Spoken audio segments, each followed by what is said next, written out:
저렇게 해서 압수수색 영장 당하는 거 있어요. 그때 SBS가 검찰 수사관을 따라가요. 법원에서 나오던 우병우의 핸드폰하고 자동차에 대한 압수수색을 해요. 그때 우병우 표정이 정말 재밌더만요. 어땠어요? 저는 못 봤습니다. 꼭 알아야 할 뉴스 나갔거든요. 그러니까 그 뉴스는 들었는데 화면을 못 봤어요. 표정이 되게 황당하고 네. 무슨 압수수색이요? 굉장히 당황한 게 보여요. 법원에 나왔던 우병우 전 청와대 민정수석이 재판을 마치고 차에 오르려는 순간 뒤따라 나온 2명의 수사관이 우 전 수석을 덮칩니다. 그리고 우 전 수석에게 압수수색 영장을 꺼내들었습니다. 영장을 집행하려고 하는데 무슨 영장이죠? 휴대폰과 그리고 차량에 대한 영장 집행을 지금 하려고 합니다. 휴대폰과 차량이요? 예. 서울중앙지검 국정원 수사팀이 우 전 수석의 휴대전화와 차량을 압수수색한 겁니다. 특히 우 전 수석이 현재 쓰고 있는 휴대전화를 확보했습니다. 그래서 우병우의 핸드폰하고 차량에 대한 압수수색을 했거든요. 우병우 지금 2번째 빠져나갔죠. 네. 3번째는 빠져나가기 힘들 거다. 검찰 입장에서는 같은 검찰도 우병우에 의해서 컨트롤되는 검찰이 있었고, 근데 그렇지 않은 쪽 검찰 입장에서는 가장 벼르는 인물 중에 하나가 우병우일 거예요. 우병우에 대한 구속영장이 청구될 것이냐 말 것이냐. 청구되면 이번에도 빠져나갈 수 있을 것이냐 말 것이냐 이런 건데, 여기서 이제 우리가 하나 알아둬야 할 게 하나 있어요. 지금 나오고 있는 뉴스들 중에 그 당시에 국정원 제2차장이 최윤수입니다. 최윤수는 우병우의 대학교 동기 동창이에요. 그래서 우병우에 의해서 사실상 국정원에 꽂혔다라고 보시면 됩니다. 국내정치 담당하는 파트이기도 했고. 근데 실제로 나온 보도들을 쭉 보면 추명호 국장이 우병우에게 직보했다 이런 거거든요.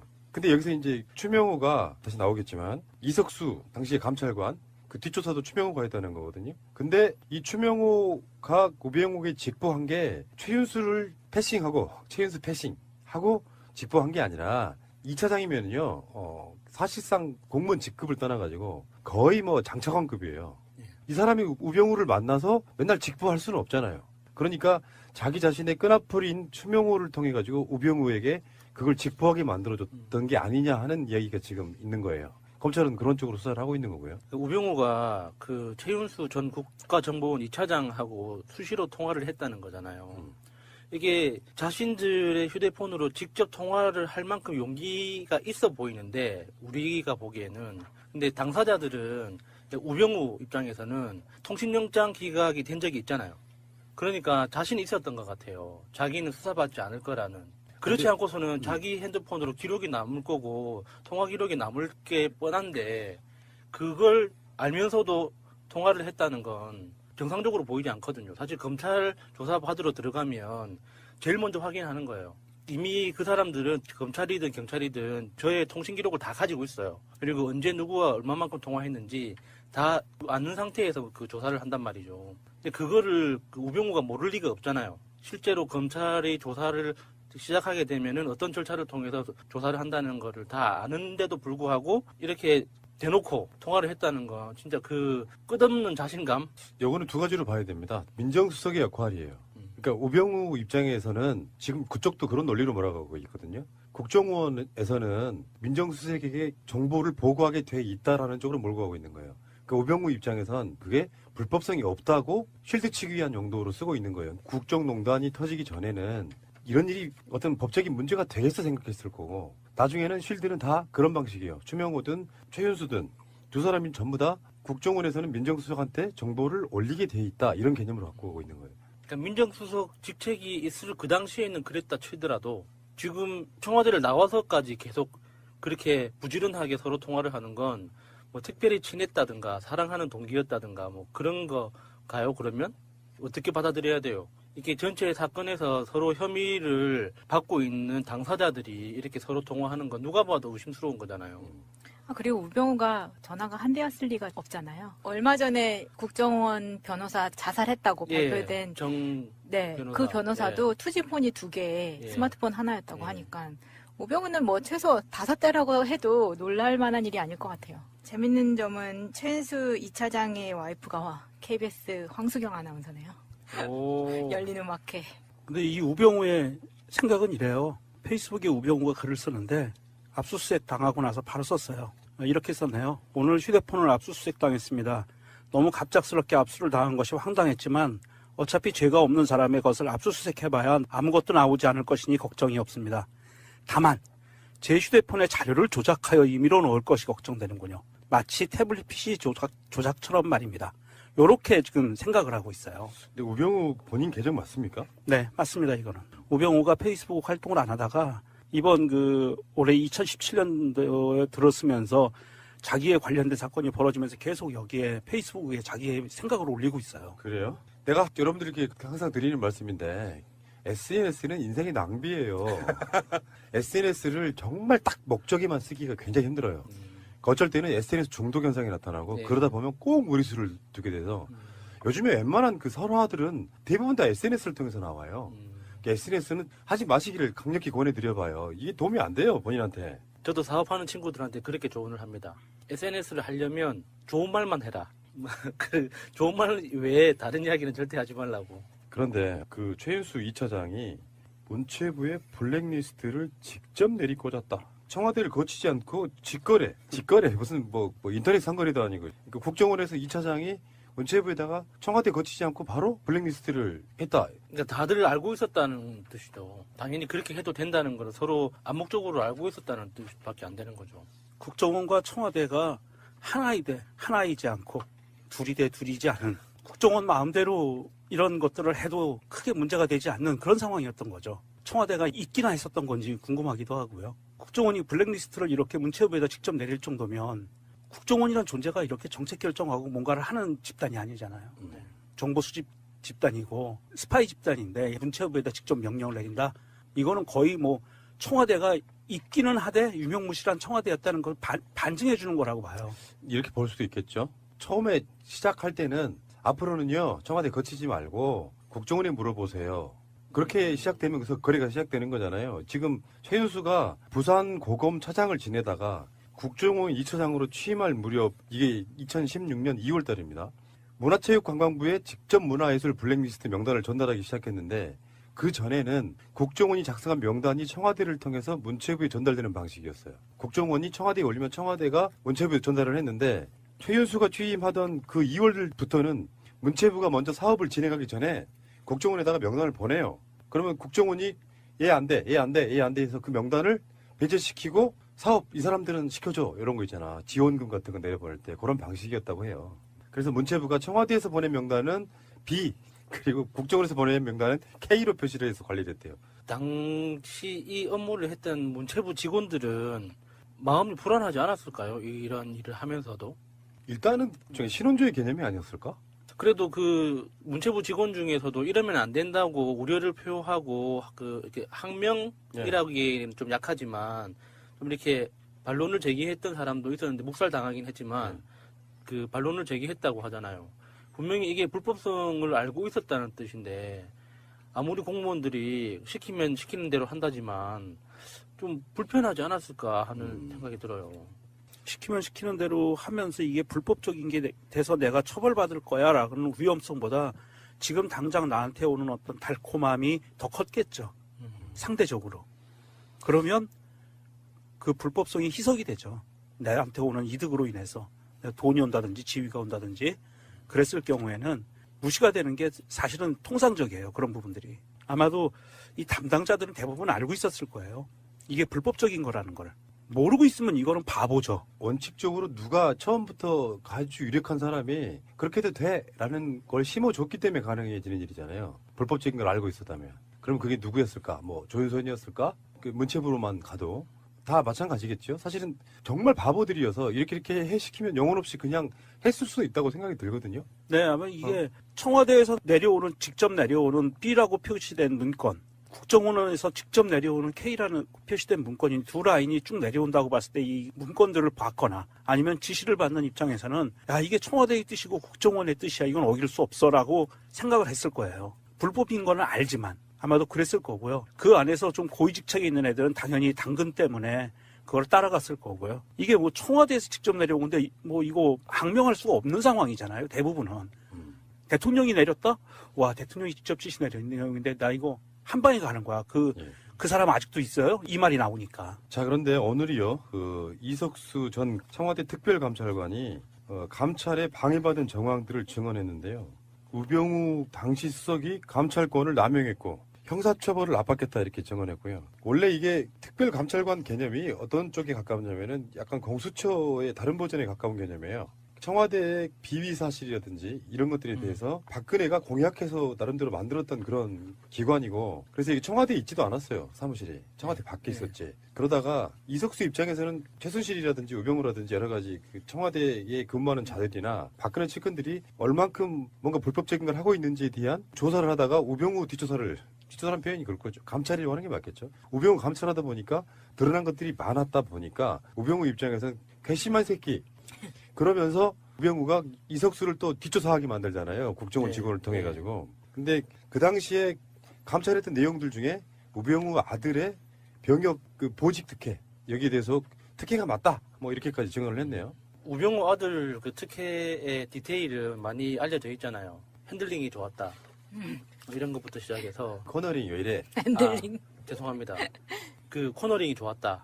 이런 것부터 시작해서 잦은 휴가, 근무 일수하고 휴가 일수하고 안 맞는 이상한 정황들, 그런 게 많이 있었죠. 그리고 이제 우병우 그 처가의 회사 이름 있잖아요. 정강. 이 정강에 대해서도 조사를 하려고 했는데 민정수석실하고 경찰 등이 제지를 했다라고 해요.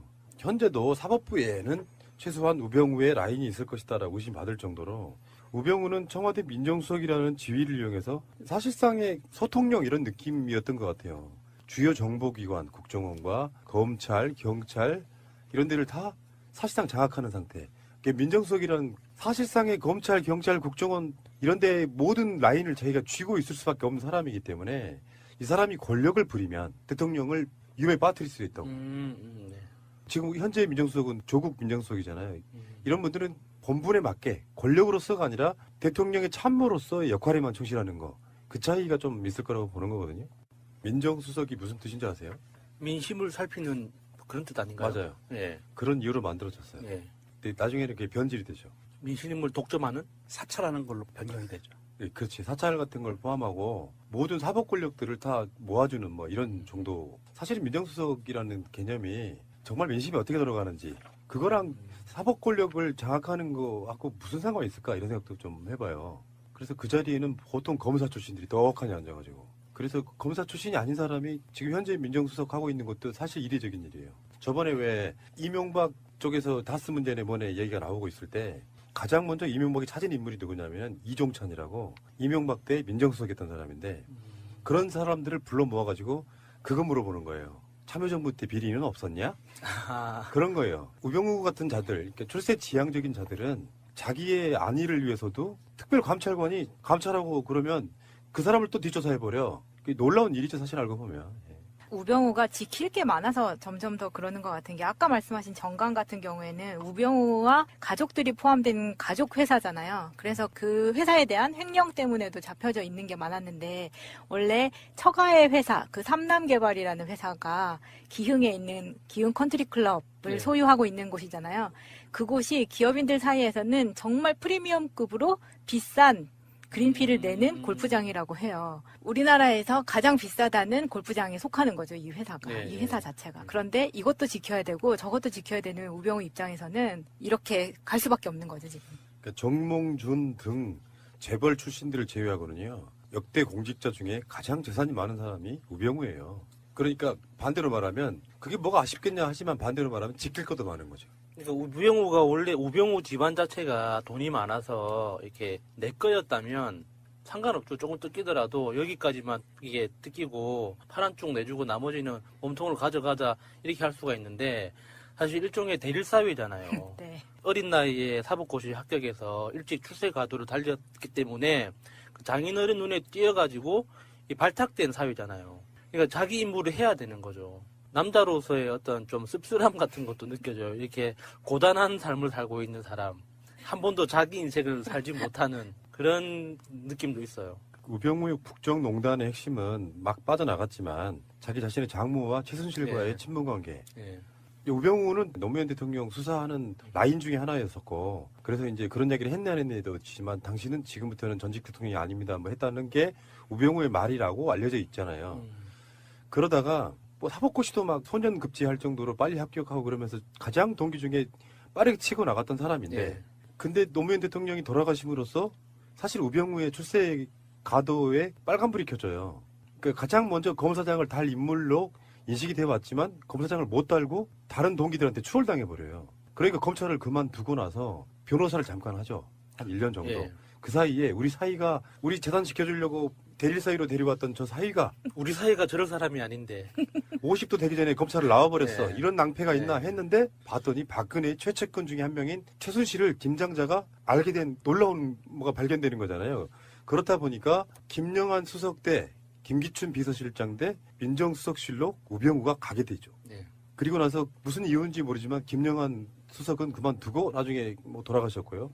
그 자리를 바로 우병우가 꿰차는 우리나라 최고의 권력 실세, 숨어있는 최고의 권력 실세. 출세하고 싶은 자들은 다 나한테 와라. 검찰이든 경찰이든 뭐 국정원이든 어디든 간에. 뭐 그런 겁니다.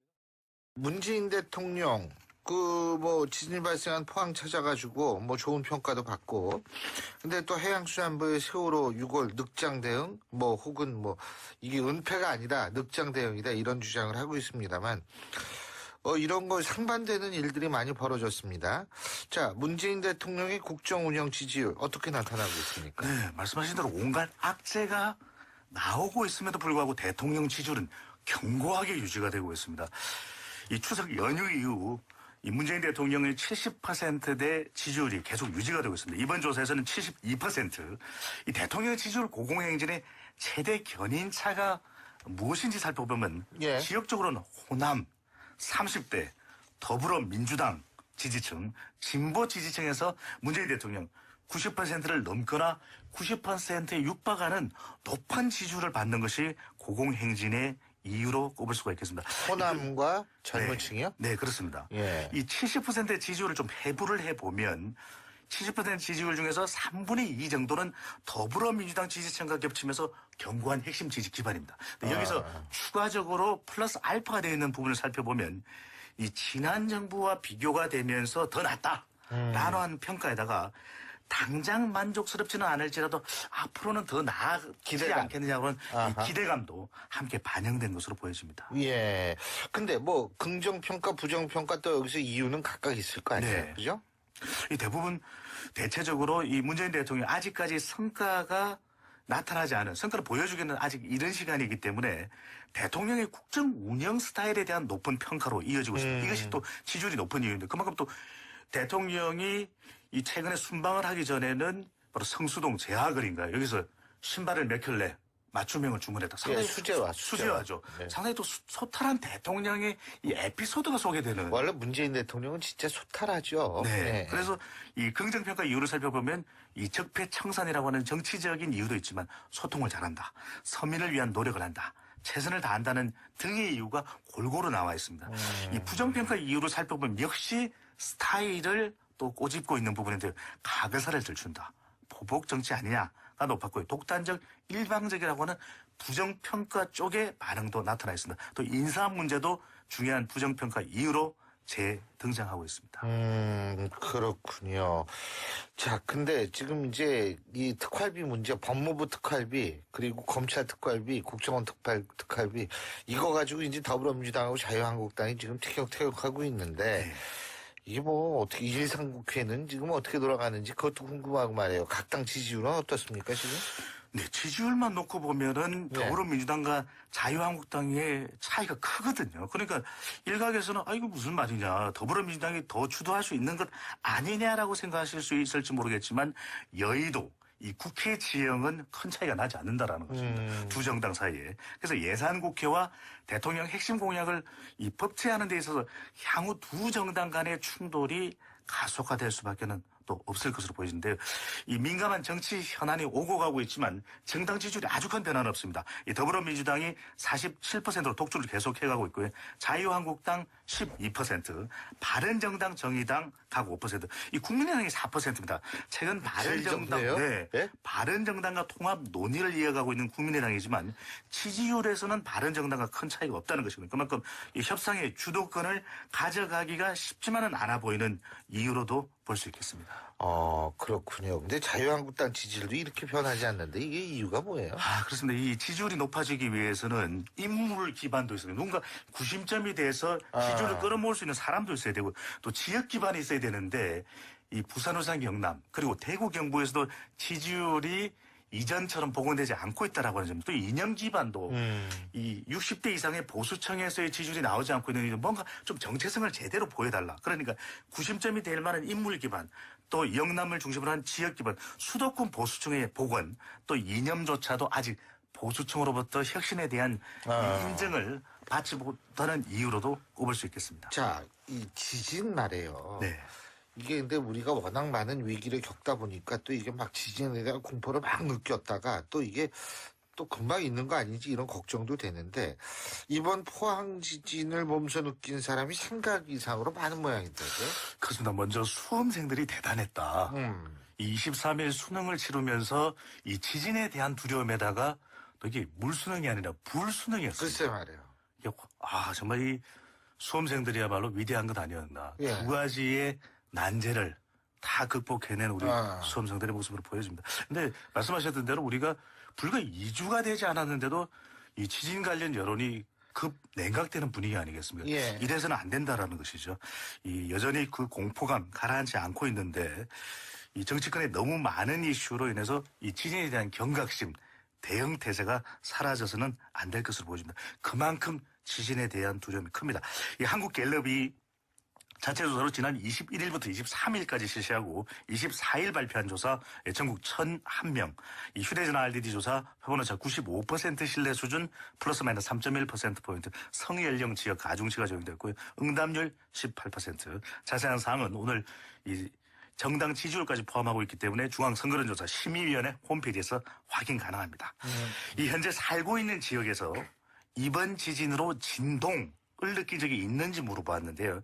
이 지진 발생 지역인 포항으로부터 가까운 대구 경북에 살고 있는 응답자는 10명 중 무려 9명 정도가 지진을 느꼈다고 답변을 했습니다. 그 다음으로 이 부산, 울산, 경남 지역 거주자들도 10명 중 7명 이상이 진동을 감지했다는 것인데 이 주목할 결과는 영남권을 제외하고는 대전, 세종, 충청, 그러니까 이 충청권에서 10명 중 6명이 지진을 감지한 것으로 나타났거든요.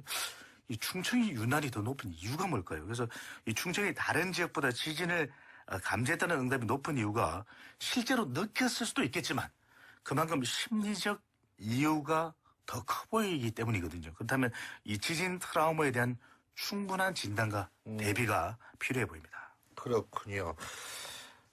서울에서도 저 같은 둔감한 사람은 못 느꼈지만 또 예민하신 분들은 많이 느끼고. 그러니까 저도 자꾸 못 느끼고 있습니다. 그렇죠. 큰일입니다. 왜냐면 우리들은 못 느끼게 생겼어요. 생긴 것도. 네. 정말. 예, 근데. 지진계를 옆에다 갖다 놓고 있어야 되는 것 같기도. 진짜 이게 근데 이게 지진으로부터 안전한지, 안전하지 않은지. 이 지진에 대한 거주 안전도 이거가 중요하거든요. 이게 사실 진짜 불안하게 만드는 게 이 부분이거든요. 너무 중요합니다. 지난해 9월입니다. 이 규모 5.8의 경주 지진 역대 1위입니다. 올해 얼마 전이었죠. 이 포항 지진 5.4 역대 2위입니다. 예. 이 예측 불가능한 이 재난의 공포심이 더 커져가고 있는데요. 현재 살고 있는 지역이 지진으로부터 안전하다고 생각하는지 안전하지 않다고 생각하는지 물어보았습니다. 이 안전하지 않다는 전체 응답이 절반이 넘는 52%로 나타났습니다. 이 노후시설 등 시설 안전에 대한 수시 점검이 필요하다는 것이거든요. 그래서 길을 지나가든 아니면 자동차를 운전하든 좌우로 보이는 노후시설 건물의 속에 불안해질 수밖에 없는 것입니다. 바로 이 부분에 대한 대응이 필요하다는 것인데 특히 지진 발생 지역으로부터 가까운 대구, 경북 지역은 거주지가 안전하지 않다는 의견이 무려 74%, 부산, 울산, 경남은 69%나 됐거든요. 이렇게 되면은 지나친 심리적 반응이 아니냐라고 이 과민한 반응이다라고 볼 수도 있겠지만 지진을 체감했던 응답자들이 더욱 불안해한다는 점이거든요. 그렇다면 우리도 일본처럼 국민 안심 프로그램, 지진이 일어났을 때 심리적으로 우리가 어떻게 동요되지 않는가 이 부분에 대한 작동과 준비도 반드시 필요해 보입니다. 그렇군요. 그리고 이제 가장 중요한 게 우리가 지진에 대해서 얼마나 알고, 그러니까 지진이 일어났을 때 우리가 어떻게 해야 되느냐, 이런 거 아는 건데 말이에요. 어린이 대공원 우리 배종찬 본부장님 어디 있는지 아시죠? 어린이들 알죠. 어린이 대공원 저기 네네. 건국대 저기 세종대 건너편에 있는 거예요. 그렇습니다. 바로 옆에 뭐 어른 공원이 있는 건 아닙니다. 어린이 예, 대공원. 그렇습니다. 근데 그 바로 옆에 뭐가 있냐면 네. 어른공원은 없는데 네. 이 옛날에 우리 애들 어렸을 적에 한번 데리고 간 적이 있는데 소방방재청이 하는 그렇습니다. 네. 뭐죠? 그 실습이 아니라 그 체험 훈련을 할 수 있는 예. 체험관입니다. 거기를 가보면 이 지진의 강도에 따라서 어떻게 얼만큼 흔들리는지 어떻게 대처해야 되는지 이런 걸 실제로 교육시키는 그런 게 있었어요 옛날에. 요새 있는지는 제가 확인 안 네, 해봤습니다. 유사한 장소는 있을 것입니다. 그렇죠. 네. 그런데 바로 그 부분인데 이 재난 안전대처법 이거 알고 있는 사람이 얼마나 돼요? 그래서 저는 이 여론조사를 할 때 얼마만큼 질문을 또 구체적으로 할 필요가 있느냐는 부분인데 안전대처법 알고 있느냐. 그러니까 라고 하는 부분에 대해서 부분 물어봤더라면 어떤 응답이 나왔을까. 이번 조사에서는 지진 발생 시 어떻게 행동해야 하는지 대처 방법에 대해 아는지 물어봤는데요. 알고 있다가 무려 84%나 였습니다. 그렇죠. 상당히 주의가 예, 좋네요. 된 것으로 볼 수 있는데 여전히 불안감은 큰 것이거든요. 예. 심지어는 이 대구, 경북과 충청에서는 지진 발생 시 안전대처법을 잘 알고 있다가 90%에 달했습니다. 근데 과연 이것이 그럴까라고 하는 것이죠. 네. 바로 그 부분이죠. 네. 그러니까 이게 잘 알고 있다라는 게 그렇게 알고 있다고 생각하는 건지 실제로 잘 알고 있는 건지 이 부분은 이제 좀 구분을 해야 되는 거 아니에요? 네.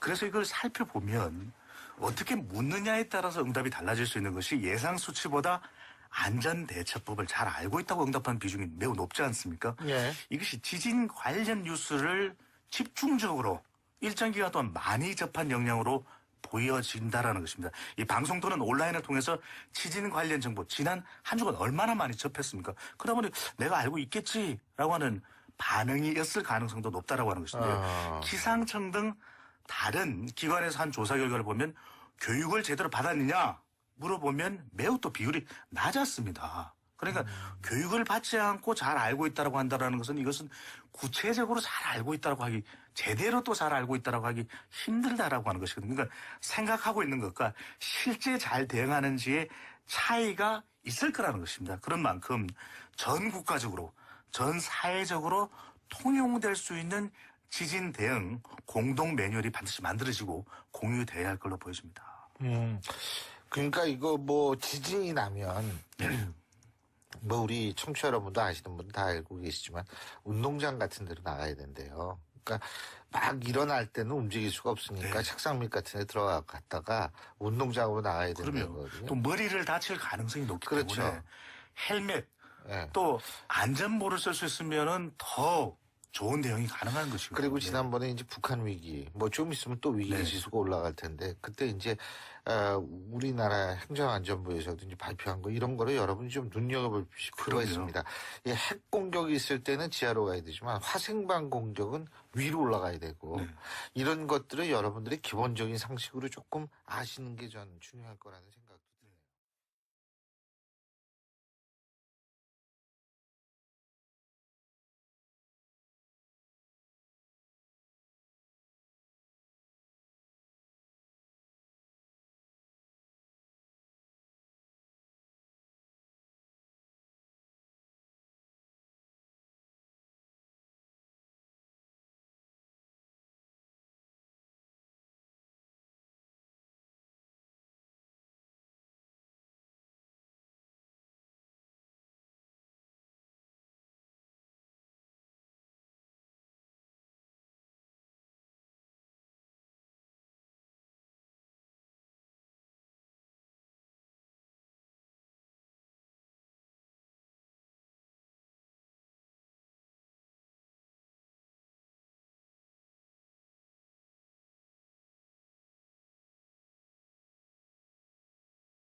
저렇게 말이냐. 해서 더불어민주당이 수색영장 더 주도할 당하는 수 게 있는 있어요. 것 그때 SBS가 검찰 수사관을 따라가요. 법원에서 나오던 우병우의 핸드폰하고 자동차에 대한 압수수색을 해요. 그때 우병우 표정이 정말 재밌더만요.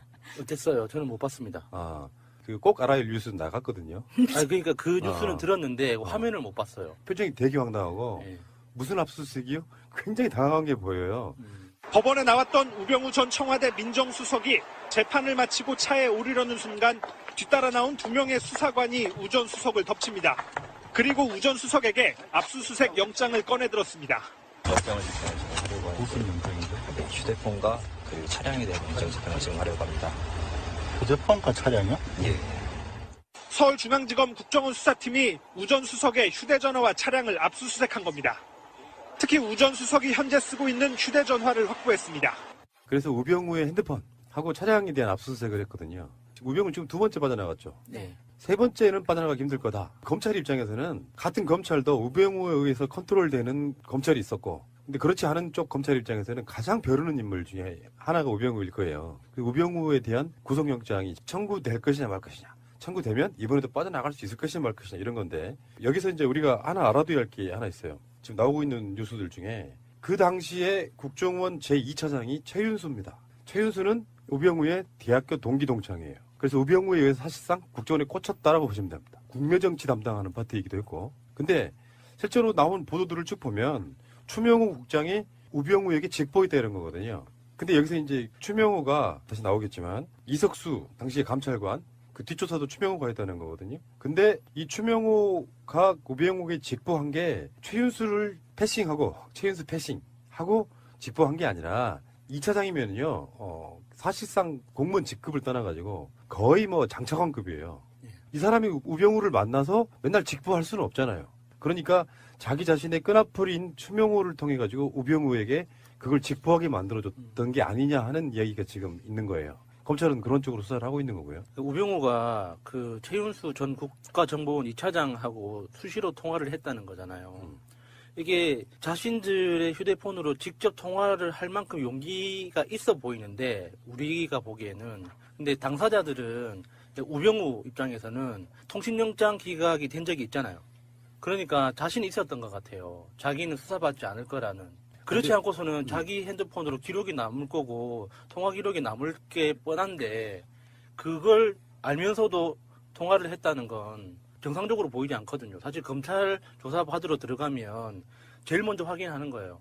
이미 그 사람들은 검찰이든 경찰이든 저의 통신 기록을 다 가지고 있어요. 그리고 언제 누구와 얼마만큼 통화했는지 다 아는 상태에서 그 조사를 국정원에서 직접 내려오는 K라는 표시된 문건이 두 라인이 쭉 내려온다고 봤을 때 이 문건들을 봤거나 아니면 지시를 받는 입장에서는 야 이게 청와대의 뜻이고 국정원의 뜻이야 이건 어길 수 없어라고 생각을 했을 거예요. 불법인 거는 알지만 아마도 그랬을 거고요. 그 안에서 좀 고위직책에 있는 애들은 당연히 당근 때문에 그걸 따라갔을 거고요. 이게 뭐 청와대에서 직접 내려오는데 뭐 이거 항명할 수가 없는 상황이잖아요. 대부분은. 대통령이 내렸다? 와 대통령이 직접 지시 내렸는데 나 이거 한 방에 가는 거야. 그 사람 아직도 있어요? 이 말이 나오니까. 자, 그런데 오늘이요, 이석수 전 청와대 특별감찰관이 감찰에 방해받은 정황들을 증언했는데요. 우병우 당시 수석이 감찰권을 남용했고 형사처벌을 압박했다 이렇게 증언했고요. 원래 이게 특별감찰관 개념이 어떤 쪽에 가까우냐면은 약간 공수처의 다른 버전에 가까운 개념이에요. 청와대의 비위 사실이라든지 이런 것들에 대해서 박근혜가 공약해서 나름대로 만들었던 그런 기관이고, 그래서 이게 청와대에 있지도 않았어요. 사무실이 청와대 밖에 있었지. 그러다가 이석수 입장에서는 최순실이라든지 우병우라든지 여러 가지 그 청와대에 근무하는 자들이나 박근혜 측근들이 얼만큼 뭔가 불법적인 걸 하고 있는지에 대한 조사를 하다가 우병우 뒷조사라는 표현이 그럴 거죠. 감찰이라고 하는 게 맞겠죠. 우병우 감찰하다 보니까 드러난 것들이 많았다 보니까 우병우 입장에서는 괘씸한 새끼 그러면서 우병우가 이석수를 또 뒷조사하게 만들잖아요. 국정원 직원을 통해 가지고. 근데 그 당시에 감찰했던 내용들 중에 우병우 아들의 병역 그 보직 특혜 여기에 대해서 특혜가 맞다 뭐 이렇게까지 증언을 했네요. 우병우 아들 그 특혜의 디테일은 많이 알려져 있잖아요. 핸들링이 좋았다. 이런 것부터 시작해서 코너링이 왜 이래? 핸들링. 죄송합니다. 그 코너링이 좋았다. 이런 것부터 시작해서 잦은 휴가, 근무 일수하고 휴가 일수하고 안 맞는 이상한 정황들 그런 게 많이 있었죠. 그리고 이제 우병우 그 처가의 회사 이름 있잖아요. 정강. 이 정강에 대해서도 조사를 하려고 했는데 민정수석실하고 경찰 등이 제지를 했다라고 해요. 현재도 사법부에는 최소한 우병우의 라인이 있을 것이다라고 의심받을 정도로 우병우는 청와대 민정수석이라는 지위를 이용해서 사실상의 소통령 이런 느낌이었던 것 같아요. 주요 정보기관, 국정원과 검찰, 경찰 이런 데를 다 사실상 장악하는 상태. 민정수석이라는 사실상의 검찰, 경찰, 국정원 이런 데 모든 라인을 자기가 쥐고 있을 수밖에 없는 사람이기 때문에 이 사람이 권력을 부리면 대통령을 위험에 빠뜨릴 수 있다고. 네. 지금 현재 민정수석은 조국 민정수석이잖아요. 이런 분들은 본분에 맞게 권력으로서가 아니라 대통령의 참모로서의 역할에만 충실하는 거. 그 차이가 좀 있을 거라고 보는 거거든요. 민정수석이 무슨 뜻인지 아세요? 민심을 살피는 그런 뜻 아닌가요? 맞아요. 예. 그런 이유로 만들어졌어요. 예. 근데 나중에는 그게 변질이 되죠. 민심을 독점하는? 사찰하는 걸로 변경이 되죠. 네, 그렇지. 사찰 같은 걸 포함하고 모든 사법 권력들을 다 한단 말이죠. 근데 그거를 그 우병우가 모를 리가 없잖아요. 실제로 검찰이 조사를 시작하게 되면은 어떤 절차를 통해서 조사를 한다는 거를 다 아는데도 불구하고 이렇게 대놓고 통화를 했다는 거 진짜 그 끝없는 자신감. 요거는 두 가지로 봐야 됩니다. 민정수석의 역할이에요. 그러니까 우병우 입장에서는 지금 그쪽도 그런 논리로 몰아가고 있거든요. 국정원에서는 민정수석에게 정보를 보고하게 돼 있다라는 쪽으로 몰고 가고 있는 거예요. 그러니까 우병우 입장에선 그게 불법성이 없다고 쉴드 치기 위한 용도로 쓰고 있는 거예요. 국정농단이 터지기 전에는 이런 일이 어떤 법적인 문제가 되겠어 생각했을 거고 나중에는 쉴드는 다 그런 방식이에요. 추명호든 최윤수든 두 사람이 전부 다 국정원에서는 민정수석한테 정보를 올리게 돼 있다 이런 개념으로 갖고 오고 있는 거예요. 그러니까 민정수석 직책이 있을 그 당시에는 그랬다 치더라도 지금 청와대를 나와서까지 계속 그렇게 부지런하게 서로 통화를 하는 건 뭐 특별히 친했다든가 사랑하는 동기였다든가 뭐 그런 거가요? 그러면 어떻게 받아들여야 돼요? 이게 전체 사건에서 서로 혐의를 받고 있는 당사자들이 이렇게 서로 통화하는 건 누가 봐도 의심스러운 거잖아요. 그리고 우병우가 전화가 한 대였을 리가 없잖아요. 얼마 전에 국정원 변호사 자살했다고 발표된 네, 변호사. 그 변호사도 투지폰이 2개, 스마트폰 하나였다고 하니까 우병우는 뭐 최소 5대라고 해도 놀랄 만한 일이 아닐 것 같아요. 재밌는 점은 최은수 2차장의 와이프가 KBS 황수경 아나운서네요. 오. 열린 음악회. 근데 이 우병우의 생각은 이래요. 페이스북에 우병우가 글을 쓰는데 압수수색 당하고 나서 바로 썼어요. 이렇게 썼네요. 오늘 휴대폰을 압수수색 당했습니다.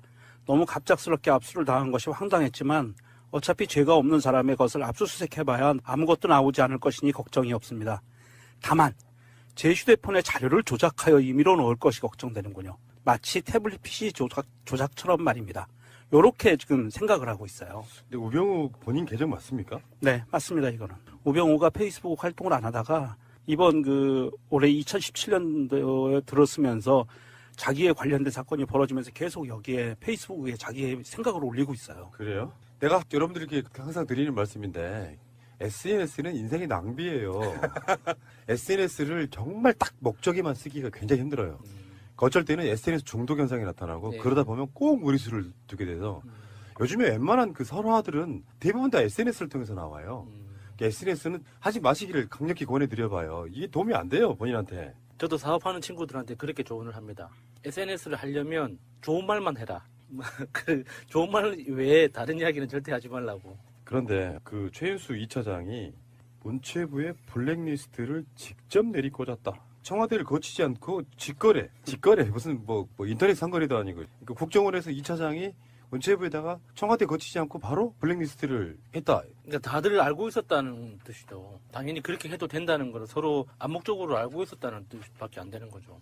국정원과 청와대가 하나이지 않고 둘이 돼 둘이지 않은 국정원 마음대로 이런 것들을 해도 크게 문제가 되지 않는 그런 상황이었던 거죠. 청와대가 있기나 했었던 건지 궁금하기도 하고요. 국정원이 블랙리스트를 이렇게 문체부에다 직접 내릴 정도면 국정원이란 존재가 이렇게 정책 결정하고 뭔가를 하는 집단이 아니잖아요. 정보 수집 집단이고 스파이 집단인데 문체부에다 직접 명령을 내린다? 이거는 거의 뭐 청와대가 있기는 하되 유명무실한 청와대였다는 걸 반증해 주는 거라고 봐요. 이렇게 볼 수도 있겠죠. 처음에 시작할 때는 앞으로는요 청와대 거치지 말고 국정원에 물어보세요. 그렇게 시작되면서 거래가 시작되는 거잖아요. 지금 최윤수가 부산 고검 차장을 지내다가 국정원 2차장으로 취임할 무렵 이게 2016년 2월 달입니다. 문화체육관광부에 직접 문화예술 블랙리스트 명단을 전달하기 시작했는데 그 전에는 국정원이 작성한 명단이 청와대를 통해서 문체부에 전달되는 방식이었어요. 국정원이 청와대에 올리면 청와대가 문체부에 전달을 했는데 최윤수가 취임하던 그 2월부터는 문체부가 먼저 사업을 진행하기 전에 국정원에다가 명단을 보내요. 그러면 국정원이 얘 안 돼, 얘 안 돼, 얘 안 돼 해서 그 명단을 배제시키고 사업 이 사람들은 시켜줘 이런 거 있잖아. 지원금 같은 거 내려보낼 때 그런 방식이었다고 해요. 그래서 문체부가 청와대에서 보낸 명단은 B 그리고 국정원에서 보낸 명단은 K로 표시를 해서 관리됐대요. 당시 이 업무를 했던 문체부 직원들은 마음이 불안하지 않았을까요? 이런 일을 하면서도. 일단은 신원조의 개념이 아니었을까? 그래도 그 문체부 직원 중에서도 이러면 안 된다고 우려를 표하고 이렇게 항명이라기에는 좀 약하지만 좀 이렇게 반론을 제기했던 사람도 있었는데 묵살당하긴 했지만 그 반론을 제기했다고 하잖아요. 분명히 이게 불법성을 알고 있었다는 뜻인데 아무리 공무원들이 시키면 시키는 대로 한다지만 좀 불편하지 않았을까 하는 생각이 들어요. 시키면 시키는 대로 하면서 이게 불법적인 게 돼서 내가 처벌받을 거야 라는 위험성보다 지금 당장 나한테 오는 어떤 달콤함이 더 컸겠죠. 상대적으로. 그러면 그 불법성이 희석이 되죠. 나한테 오는 이득으로 인해서 돈이 온다든지 지위가 온다든지 그랬을 경우에는 무시가 되는 게 사실은 통상적이에요. 그런 부분들이. 아마도 이 담당자들은 대부분 알고 있었을 거예요. 이게 불법적인 거라는 걸. 모르고 있으면 이거는 바보죠. 원칙적으로 누가 처음부터 아주 유력한 사람이 그렇게 해도 돼라는 걸 심어줬기 때문에 가능해지는 일이잖아요. 불법적인 걸 알고 있었다면. 그럼 그게 누구였을까? 뭐 조윤선이었을까? 그 문체부로만 가도 다 마찬가지겠죠. 사실은 정말 바보들이어서 이렇게 시키면 영혼 없이 그냥 했을 수도 있다고 생각이 들거든요. 네, 아마 이게 청와대에서 직접 내려오는 B라고 표시된 문건. 모아주는 뭐 이런 정도. 사실은 민정수석이라는 개념이 정말 민심이 어떻게 돌아가는지 그거랑 사법 권력을 장악하는 거하고 무슨 상관이 있을까 이런 생각도 좀 해봐요. 그래서 그 자리에는 보통 검사 출신들이 떡하니 앉아가지고 그래서 검사 출신이 아닌 사람이 지금 현재 민정수석 하고 있는 것도 사실 이례적인 일이에요. 저번에 왜 이명박 쪽에서 다스 문제네 뭐네 얘기가 나오고 있을 때 가장 먼저 이명박이 찾은 인물이 누구냐면 이종찬이라고 이명박 때 민정수석했던 사람인데 그런 사람들을 불러 모아가지고 그거 물어보는 거예요. 참여정부 때 비리는 없었냐? 그런 거예요. 우병우 같은 자들, 그러니까 출세 지향적인 자들은 자기의 안위를 위해서도 특별감찰관이 감찰하고 그러면 그 사람을 또 뒷조사해버려.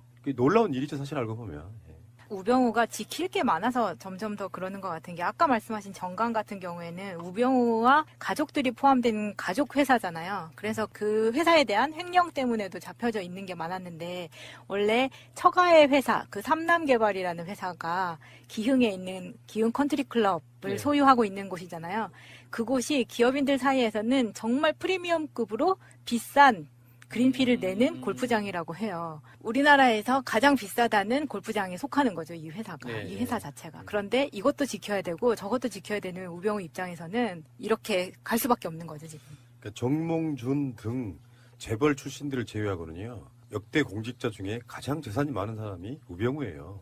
그러니까 반대로 말하면 그게 뭐가 아쉽겠냐 하지만 반대로 말하면 지킬 것도 많은 거죠. 그러니까 우병우가 원래 우병우 집안 자체가 돈이 많아서 이렇게 내 거였다면 상관없죠. 조금 뜯기더라도 여기까지만 이게 뜯기고 팔 한쪽 내주고 나머지는 몸통을 가져가자 이렇게 할 수가 있는데 사실 일종의 대릴 사회잖아요. 네. 어린 나이에 사법고시 합격해서 일찍 출세 가도를 달렸기 때문에 그 장인어른 눈에 띄어가지고 이 발탁된 사회잖아요.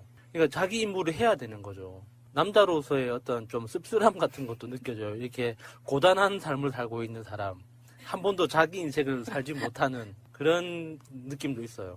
우병우의 국정농단의 핵심은 막 빠져나갔지만 자기 자신의 장모와 최순실과의 예. 친분관계. 예. 우병우는 노무현 대통령 수사하는 라인 중에 하나였었고 그래서 이제 그런 얘기를 했네 안 했네도 지만 당신은 지금부터는 전직 대통령이 아닙니다. 뭐 했다는 게 우병우의 말이라고 알려져 있잖아요. 그러다가 뭐 사법고시도 막 소년급제할 정도로 빨리 합격하고 그러면서 가장 동기 중에 빠르게 치고 나갔던 사람인데 예. 근데 노무현 대통령이 돌아가심으로써 사실 우병우의 출세 가도에 빨간불이 켜져요. 그 가장 먼저 검사장을 달 인물로 인식이 돼 왔지만 검사장을 못 달고 다른 동기들한테 추월당해 버려요. 그러니까 검찰을 그만두고 나서 변호사를 잠깐 하죠. 한 1년 정도. 예. 그 사이에 우리 사이가 우리 재단 지켜주려고 대릴 사이로 데려왔던 저 사이가 우리 사이가 저럴 사람이 아닌데 50